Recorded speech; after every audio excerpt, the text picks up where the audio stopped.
My fiancée cheated and left me for her ex, then expected me to still be a father to her 3 kids. I said no, and they didn't take it well. Hello Reddit I+ here. You ever have a moment where your entire life changes with a single sentence? Mine started with, "We need to talk." Now I know what you're thinking. Those 4 words have ruined more relationships than forgetting anniversaries and saying calm down during an argument combined. I'm 32. Name's Marcus. Just a regular guy. I work as a mechanic, love grilled cheese and horror movies, and until recently, I was engaged to a woman named Candace. 34, bright red hair, and a smile that could probably get away with murder. Not saying she did, but if anyone could charm a jury, she had 3 kids from a previous relationship. 2 boys, Max and Eli, and a little girl named Jordan. I met them when they were 7, 5, and 3. Now they're 12, 10, and 8. I was with them for 5 years.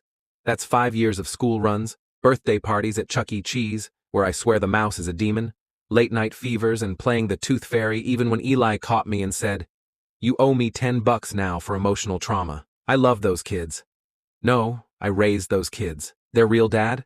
Kevin, yep, that's his real name. Walked out when Jordan was a baby. No contact, no child support, nothing but a ghost with a bad haircut and a Facebook account full of gym selfies and motivational quotes about being a real man. Irony. Candace and I were good.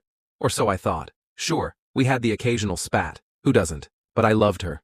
I was planning our wedding.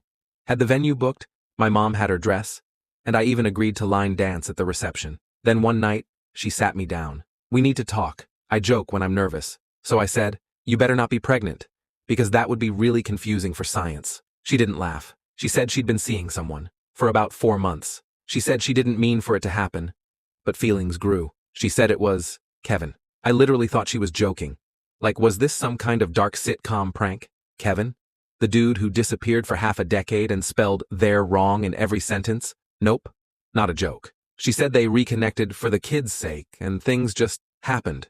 You know, like falling down the stairs or backing into your neighbor's mailbox. Except instead of an accident, it was a full-blown betrayal with bonus child support. She cried. I didn't. I sat there, stunned, like my whole life had just gotten sucker-punched by a man in cargo shorts and Axe body spray. Then she dropped the real bomb. "I hope we can still co-parent. You're their dad in every way that matters." I blinked. "You mean while you move in with Kevin, you want me to still be, what? Bonus dad? Weekend stepdad? Emergency babysitter?" She nodded. Nodded. Like it was the most reasonable request in the world. "Marcus, they love you. Your family."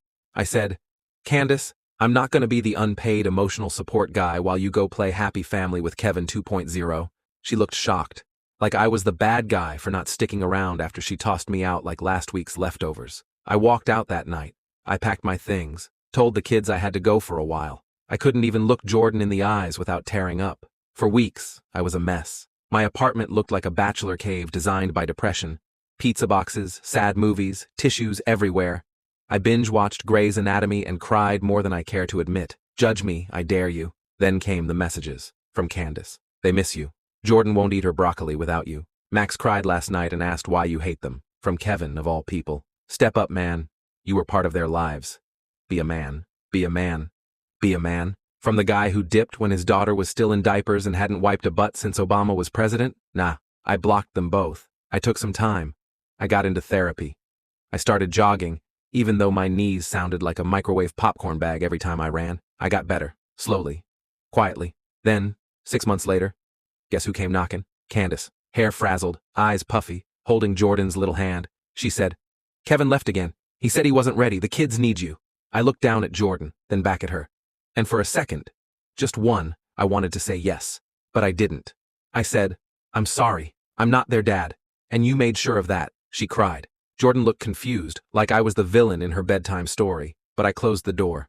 Because sometimes, love isn't enough. Sometimes doing the right thing means walking away. And sometimes, not being the daddy anymore is how you finally become the man you were always meant to be. I didn't sleep that night. Not because I regretted my decision, but because my heart ached. You ever love something so much it physically hurts to let it go? That's what it felt like. Like ripping Velcro off your soul. Those kids weren't just her kids, they were my kids. I taught Max how to throw a football. I built a dollhouse for Jordan one Christmas and got so many splinters I looked like I'd fought a porcupine. I stayed up all night with Eli when he got the flu and puked on my Xbox. I love them. I still do. But Candace didn't just cheat on me, she chose someone else to be their father. Then when it blew up, she expected me to just slide back in like nothing happened, like I was a pair of backup shoes in the closet. Nah, I don't do secondhand love. I talked to my therapist the next day, told her everything. I was angry, not because she came back, but because I had let myself hope for one stupid second, and that made me feel weak. But she told me something I'll never forget. She said, "You can love them and still walk away. That's not weakness, that's maturity." So that's what I did. I didn't respond to Candace's texts. I didn't call the kids. I wrote them letters, though, each one. Letters I'll keep, maybe give them one day when they're older and can understand. I told them how proud I was of them, how much I loved them, that none of it was their fault. And then, I let go. It wasn't easy. The silence after a life full of chaos is deafening, but in that silence, I found myself again. I got back into working on cars. Started volunteering at a local after-school program. Funny thing is, turns out there are a lot of kids who need a positive male role model, and this time, I do it on my terms. One Saturday, a couple years later, I'm grabbing coffee when I see Max. He's taller, lankier, wearing headphones and a hoodie. He sees me, freezes, and then runs over. I'm not gonna lie, I teared up. Kid looked like he aged 5 years since I last saw him. He hugged me so tight I thought my ribs cracked. Said, "I never stopped missing you." We sat, talked. I told him I was proud of him, asked about school, life. He said Kevin left again. For good this time. Candace had been struggling, and the kids were doing their best. Then he asked, "Why didn't you come back?" I looked him in the eyes and said, "Because I wasn't welcome back until everything was broken. And you deserve people who choose you first, not when it's convenient." He nodded. Didn't argue. Just got it. He said, "You were the only real dad I ever had." That night, I cried. Again. But this time, it wasn't grief. It was closure. Now, I'm in a better place. I'm dating someone new. Her name's Tasha.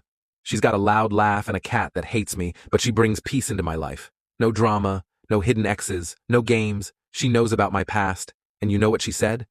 "I'm glad you chose yourself, because now I get to love the whole you, scars and all." So, if you're listening to this and you're hurting, maybe someone betrayed you. Maybe you're stuck in that space between letting go and holding on. Just know this.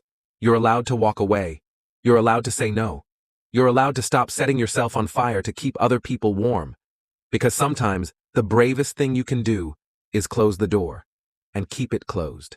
A few weeks after I saw Max, Candace texted me again. "The kids keep asking about you. Maybe you could stop by, just for dinner." I stared at the message. Part of me wanted to say yes. For the kids, for the memories, but I didn't. I wrote back, "I'll always care about them, but I'm not your backup plan. I'm not the filler in between your messes. They deserve better, and so do I." She never replied. And that was okay, because sometimes love isn't enough to stay, but self-respect, that's enough to leave. So I left, and this time, I never looked back.